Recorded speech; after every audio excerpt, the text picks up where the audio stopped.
Hello student, आज हम class 11th physics के कुछ इम्पॉर्टेंट क्वेश्चन को देखेंगे, जिसमें पहला क्वेश्चन क्या है कि गति का समीकरण, गति के तीनों समीकरण को हम सॉल्व करते हैं, प्रूव करेंगे। अभी पहले देखते हैं गति के तीनों समीकरण क्या क्या होते हैं। पहला v equal to u plus a t, गति का फर्स्ट समीकरण है। सेकंड क्या है, s equal to u t plus half a t square, गति का द्वितीय समीकरण। तीसरा क्या है, v square equal to u square plus 2as। अब देखते हैं कि v को क्या बोलते हैं, u को क्या बोलते हैं, a को क्या बोलते हैं, t को क्या बोलते हैं और क्या है s को क्या बोलते हैं। तो पहले सब समझ लेते हैं कि v को क्या बोलते हैं, अंतिम वेग, और u को क्या बोलते हैं, प्रारंभिक वेग, प्रारंभिक वेग। और यस को क्या बोलेंगे, यस को विस्थापन। और ए को क्या बोलेंगे, ए इक्वल टू क्या हो जाएगा, त्वरण। और टी को क्या बोलेंगे, समय। अब गति के प्रथम समीकरण को सॉल्व करते हैं। तो पहला क्या है, गति का प्रथम समीकरण, गति का प्रथम समीकरण। अब इसको सॉल्व करेंगे। प्रथम समीकरण क्या है, b equal to u plus a t. अब क्या लिखेंगे कि अब इसको क्या करना है, सिद्ध करना है, तो यहाँ लिख देते हैं सिद्ध। ठीक है। अब यहाँ लिखेंगे चूँकि हम जानते हैं क्या जानते हैं, v क्या होता है, v अंतिम वेग, u क्या होता है, प्रारंभिक वेग,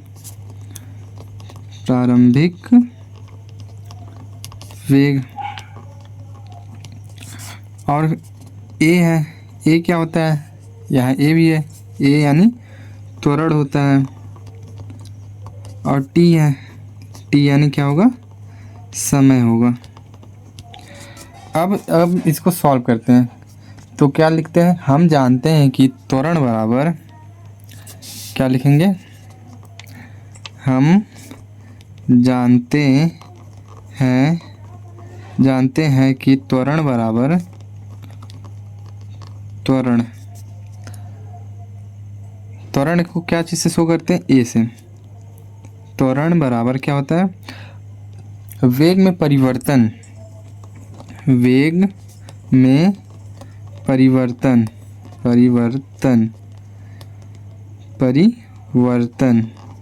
बटे क्या होता है, समय अंतराल।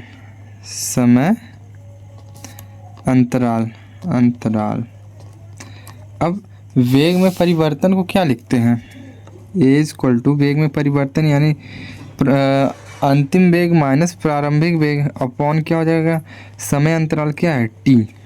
अब क्या करेंगे, अब टी को इधर भेजेंगे तो क्या हो जाएगा, ए टी हो जाएगा, इक्वल टू क्या हो जाएगा, वी माइनस यू।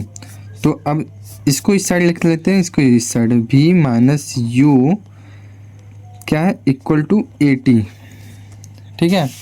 अब कैसे होगा, v इधर ही रख देते हैं, रहने देते हैं, और u को इधर पक्षांतर करते हैं, तो u प्लस ए टी, यही क्या करना था, प्रूव करना था।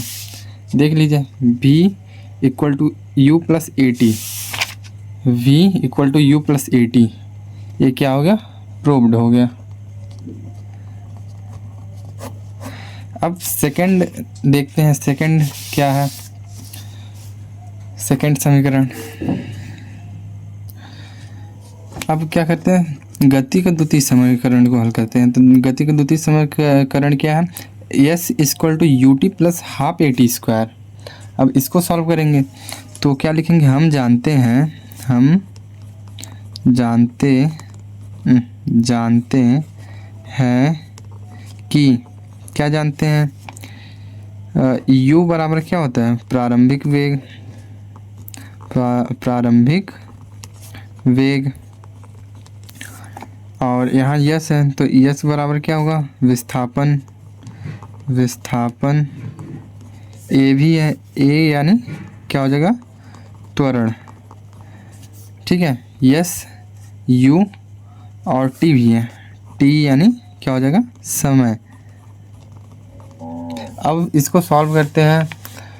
अब लिखेंगे हम जानते हैं कि औसत वेग, क्या, औसत वेग, हम जानते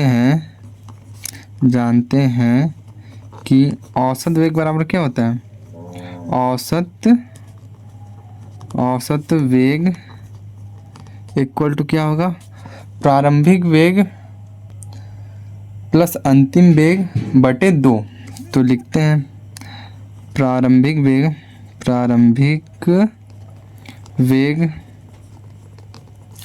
प्लस अंतिम वेग बटे क्या हो जाएगा, 2। अब प्रारंभिक वेग, औसत वेग को क्या लिख सकते हैं, ए भी एक वेग है तो विस्थापन बटे क्या लिख सकते हैं, समय। तो प्रारंभिक वेग क्या है, u प्लस अंतिम वेग क्या है, v अपॉन क्या है, 2। अब क्या करते हैं, इस t को इधर भेजते हैं तो s इक्वल टू क्या हो जाएगा, u प्लस v अपॉन 2। अब इधर जाएगा तो इंटू में हो जाएगा t। ठीक है, अब क्या करते हैं कि अब यहाँ क्या है, v है तो s equal to v u plus v equal to क्या होता है, गति का प्रथम समीकरण क्या है, u प्लस at अपॉन क्या हो जाएगा, 2 और यहाँ क्या हो जाएगा, t। अब s इक्वल टू यहाँ क्या है, u प्लस u, तो u प्लस u क्या हो जाएगा, 2u। अब प्लस क्या हो जाएगा, 80 और इंटू में t है तो इंटू t अपॉन क्या है, 2। अब देखिए यहाँ 2 इसके नीचे भी और इसके नीचे भी, तो s equal to 2/2 u plus 1/2 at square. यहाँ t भी लिखेंगे क्योंकि t का इसके साथ भी इंटू हुआ, तो t 2/2 u t plus half at square. तो 2 कैंसिल हो जाएगा तो s इक्वल टू क्या होगा, ut plus half at square. यही क्या है, गति का सेकंड समीकरण है। अब प्रूव करते हैं गति के तृतीय समीकरण को। तो गति का तृतीय समीकरण क्या है, v square equal to u square plus 2as। तो यहाँ क्या लिखेंगे, गति का तृतीय समीकरण,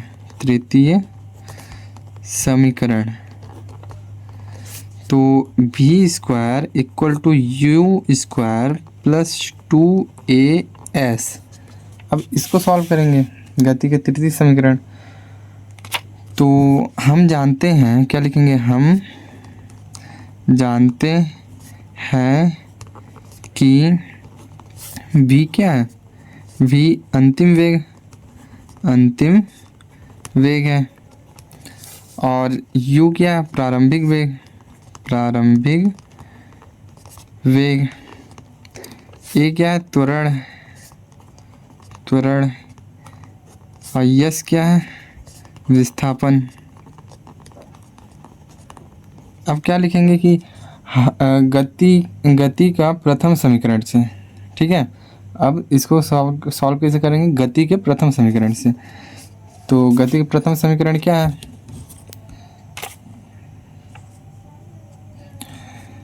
गति के प्रथम समीकरण से।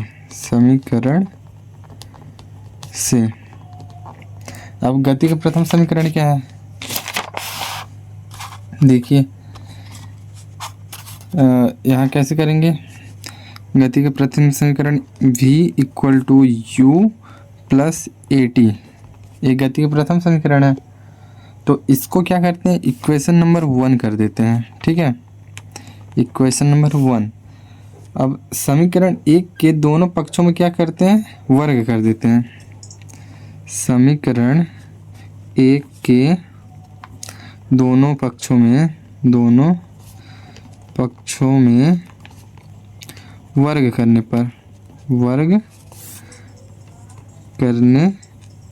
पर तो वर्ग करेंगे तो यहाँ क्या हो जाएगा, v square equal to u square plus यहाँ क्या हो जाएगा, इसका होल स्क्वायर कर देते हैं, 80 होल स्क्वायर। ठीक है, यू स्क्वायर प्लस 80 का होल स्क्वायर। अब इसके आगे सॉल्व करते हैं। अब इसको कैसे तोड़ते हैं, वी स्क्वायर इक्वल टू क्या हो जाएगा, अब इसको फार्मूला से तोड़ते हैं, ए स्क्वायर प्लस बी स्क्वायर क्या होगा, ए स्क्वायर प्लस बी स्क्वायर यानी ए का स्क्वायर और टी का स्क्वायर प्लस 2ab, यही है, ए प्लस बी को होल स्क्वायर का फार्मूला यही होता है। अब क्या करेंगे, यहाँ से u तो ऐसे लिख लेते हैं प्लस, अब यहाँ से कॉमन लेते हैं, तो कॉमन कैसे होगा, कॉमन यहाँ से a लेते हैं और यहाँ से 2, तो 2a। अब यहाँ से क्या बचा, a बचा और टी स्क्वायर हुआ, और प्लस यहाँ से यहाँ क्या होगा 1/2 हो जाएगा, क्योंकि यहाँ 2 तो था नहीं, तो अगर किसी संख्या में से या किसी अचर में से और वहाँ 2 नहीं रहा तो वहाँ से अगर निकालते हैं तो क्या होगा, 1/2 हो जाएगा, भाग हो जाता है, तो 1/2 a टी स्क्वायर प्लस यहाँ से 2 और a निकल गया तो यू टी बचा। अब कैसे देखिए, अब यहाँ क्या फार्मूला बना,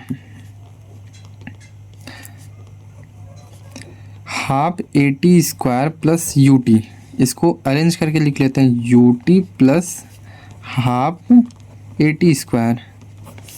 अब क्या इसको लिख सकते हैं, v square equal to u square plus a t, u t plus half a t square को क्या लिख सकते हैं, यस, गति का द्वितीय समीकरण है, तो यही है गति का तृतीय समीकरण, क्या है, प्रूव्ड हो गया। और आपको समझ में नहीं आया तो वीडियो को दोबारा आप देख सकते हैं, और अगर नहीं समझ में आ रहा तो कमेंट कर सकते हैं, मैं दोबारा समझा दूंगा, दूसरा वीडियो बना दूंगा। तो बच्चों आज के लिए इतना ही। अब ऐसे ही वीडियो पाने के लिए हमारे चैनल पर जुड़े रहें और वीडियो को लाइक एंड चैनल को सब्सक्राइब करें। धन्यवाद।